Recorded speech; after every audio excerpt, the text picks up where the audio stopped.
എല്ലാവർക്കും എൻ്റെ വിനയ പ്രണാമം.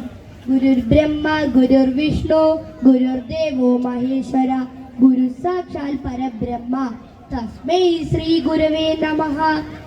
ദേഹോ ദേവാലയ പ്രോക്തോ ജീവോ ദേവ സനാതന തേജേദജ്ഞാന നിർമാല്യം സോഹം ഭാവേന പൂജയേത്. ഈ ശരീരം ഒരു ക്ഷേത്രം പോലെയാണ്. ജീവനാണ് ഈ ശരീരത്തിലെ ശാശ്വതമായ ദൈവം.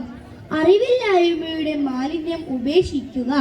ഞാൻ അവനാണെന്ന ഭാവത്തോടെ ഉപാസിക്കുക. വർഷങ്ങൾക്ക് മുമ്പ് നടന്നൊരു കാര്യമാണിത്. അന്ന് കൊടുങ്ങല്ലൂരിൽ ഭരണി മഹോത്സവം നടക്കുകയാണ്. പഴയന്നൂരിലെ എല്ലാ പുരുഷന്മാരും ഭരണി മഹോത്സവം കാണാനായി കൊടുങ്ങല്ലൂരിലോട്ട് യാത്രയായി. അമ്മമാർ മാത്രമായിരുന്ന ആ രാത്രിയിൽ പഴയന്നൂർ ഭഗവതി ക്ഷേത്രം ആക്രമിക്കാനായി ടിപ്പുവും പടയാളികളും എത്തി.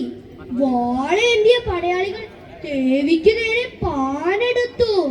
ഇത് കണ്ട ദേവിയുടെ പൂവൻ കോഴികൾ ഉച്ചത്തിൽ കൂവുകയും ബഹളം വെക്കുകയും ചെയ്തു. പൂവൻ കോഴിയുടെ കൂവൽ കേട്ട് നേരം പുലർന്നു എന്ന് തെറ്റിദ്ധരിച്ച അമ്മമാർ മുറ്റമടിക്കാനായി ചൂലും മുറവുമായി പുറത്തോട്ട് ഇറങ്ങി. അർദ്ധരാത്രി ചൂലും മുറവുമായി നിൽക്കുന്ന അമ്മമാരെ കണ്ടപ്പോൾ വാളും പരിചയമായി ആരൊക്കെയോ തനിക്ക് നേരെ പാനടുക്കുന്നതായി ടിപ്പുവിന് തോന്നി.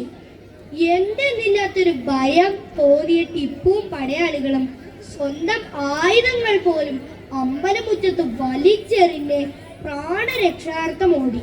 ഇതെല്ലാം നമ്മുടെ ദേവി അമ്മയുടെ ലീലാവിലാസങ്ങളാണെന്ന് ടിപ്പുവിനുണ്ടോ വല്ലതും അറിയുന്നു?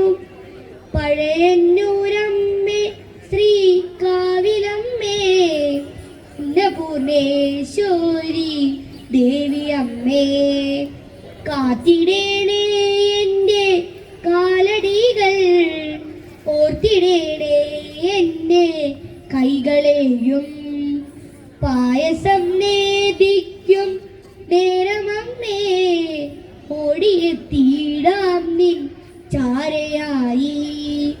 കൈക്കുമ്പിളിൽ നീ താരുന്ന നേദ്യം എൻ സിരയിൽ ജീവ താളമാകും.